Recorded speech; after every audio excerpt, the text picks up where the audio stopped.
I speak at 50 or 60 franchise or multiple outlet conferences like this a year. I did 3 this week here in Vegas. And the thing that disappoints me the most is that I know you're going to come here and you're going to catch up with your mates and you're going to have a good time, and that's fantastic.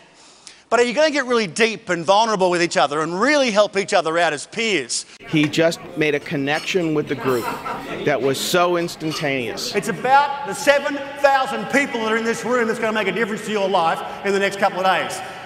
Because here's the deal.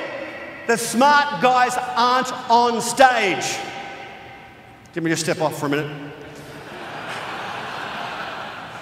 They're never on stage. The smart guys sit beside you. I want you to get vulnerable with each other. I want you to acknowledge this for me right now, quickly.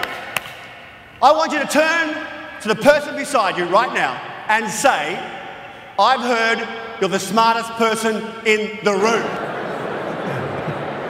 It's always good. You can spot the good mates, like really close friends sitting beside each other that have been mates for years, a couple over here. I'm not going to say that to you. The smart guys are sitting right beside you. I want you to do 2 things for me. I want you to open up and use that people power to drive your business to achieve the things in life that are important to you. Because I know that so many people are going to take so many notes over the next couple of days. You're going to be so excited about the things you've learned. And the challenge you've got is when you get back to your businesses. When you walk in the front door of that office, whether you're a broker or an agent, I don't care. The biggest challenge you've got is actually facilitating change. Been there, done that. You know, he's lived it. He's walked the walk. I used to go to 2 or 3 conferences a year just to try and improve myself as a business person. And the same format used to happen. I'd get on the plane and I'd go through my notes and I'd be really excited about all the great changes that I was going to make in the business when I got home again. And I was having this proud father moment when I was sitting in the plane, looking back over my notes and really excited about some of the things we're going to do. And I reflected on the last couple of years of changes that we'd made in the business as a result of coming to a function like this. And I went very quickly to a dark place, because what I realised was that I got back from a number of these functions, I'd made a number of changes in the business, but none of them stuck. They just faded away. And I started writing a list of things down. Of all the things we'd done, I realised that, well, that worked for about 3 weeks. We did that for about a month, and then we kind of forgot about it. Well, no one really took ownership of this idea, and so it just kind of faded away.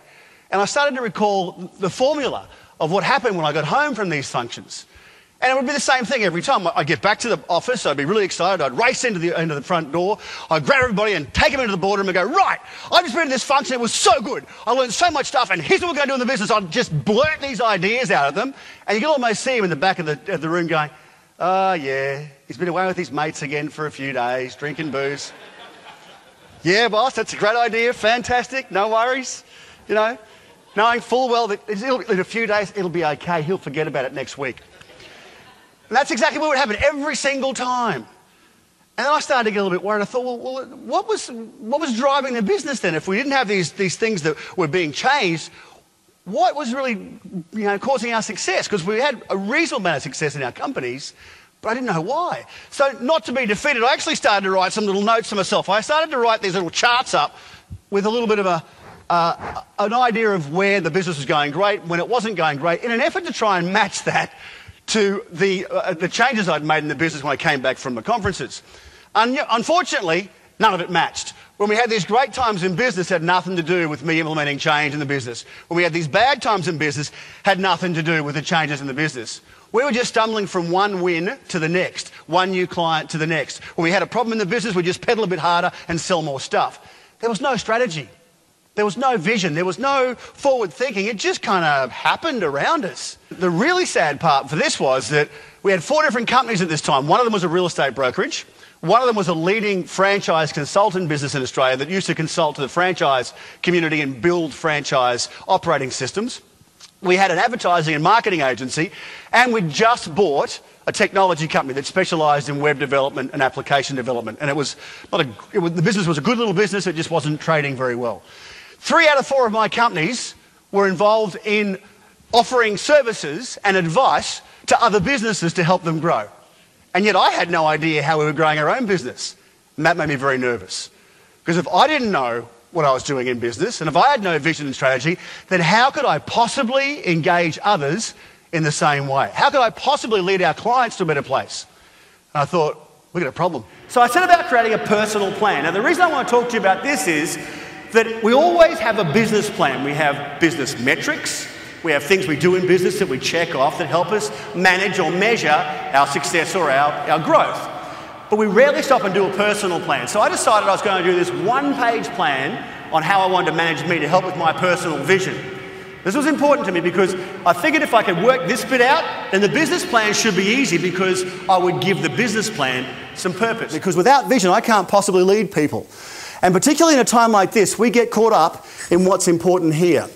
And, you know, my race driver instructor, because I'm an amateur motorsport guy, I got a race car in Australia I get back to infrequently. I was telling him this story about how I think I might need more vision in my business. He said, well, you need more vision in your driving too, because you suck. And I said, well, what do you mean? He said, you're worried about the accident. You're watching the bumper bar of the race car in front of you. You're worried about not hitting that bumper bar. And I said, well, of course I am, because he's in front of me. I'm doing 150 mile an hour. He said, no, I want you to look 3 and 4 turns down the track. That's how you're going to win the race. Stop trying to avoid the accident and start focusing on winning the race. The presentation was awesome because it was succinct and to the point. Now this is challenging because most of us, unfortunately, live a lot of our lives down here because we get caught up on the treadmill of life and we go and go and go and go and go because we're driven by that. That's why you're here. You are here because you like being the best of the best, and that's great. What I'd like you to look at in the next couple of days is how you're going to give that purpose. That's going to help with this whole person philosophy. Yeah, great energy and very intuitive and kind of a deep thinker, which is, it's nice, it's refreshing. So now we work out what we're doing it for, the purpose. Let's start driving it. Now here's the problem we have in business. Typically what we do is we go out there and we market the business because we think marketing is going to make money. And if we make money, all the problems go away. Because if we make money, then our financial problems are solved. Once we've got the finances coming in, we're making money, then let's go and find the people to help fulfill the duties that we need filled to service our customers because now we've got them coming in. And then along the way, we'll adjust the operational plan a little bit to make sure we accommodate with these extra staff that we've brought on. And then when we've got this thing humming, then I'll have the time to sit down and create a good strategy for my business. But the reality is that with the information you're about to get in the next couple of days, I need you to reverse engineer this a little bit for me if you're really going to make an impact. I want you to start with what you typically do last first. Then you'll be able to put the plan in place with the platform that you already have. Then we'll work out how we can maybe display that to the people we lead. We've applied the same philosophies in this business that the same thing must happen every day. We've got moments in time where these guys connect. We have moments in time we have a sales meeting at 8:15 every Monday. Full stop. Everyone knows it. We have daily sales huddles every morning at 8:15 for 5 minutes where we go through the roadblocks that we are likely to experience that day. We have administration meetings in exactly the same fashion every week. Finance meetings in exactly the same fashion. Operating meetings in exactly the same fashion. It's consistent. They know it. It's coming. It's happening. That's just the way we do things around here.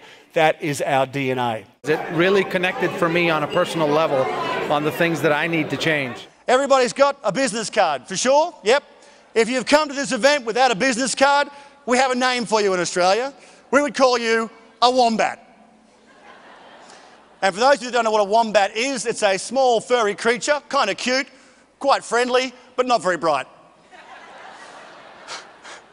Pull out a business card for me, everybody. We get the lights up again. Hold your cards up. Right, now what I want you to do is I'd like you to turn to somebody you don't know around you and swap cards with them right now. Very quickly. Good game's a fast game. Where you go? On the back of that new card you've got, here's what I want you to do. I want you to write, call this guy Monday. Call this guy Monday. And I want you to ask that person one question. And the one question is, what are you going to change? And if there is nothing else that you've got from me in the last half hour we've spent together, please walk out of this room, take those business cards, have those conversations, write that plan, find those 30 minutes and make a commitment to make a change with the fantastic information you are about to receive at this year's annual meeting. Thanks for sharing half an hour of your life with me. I'll see you in Speaker's Corner.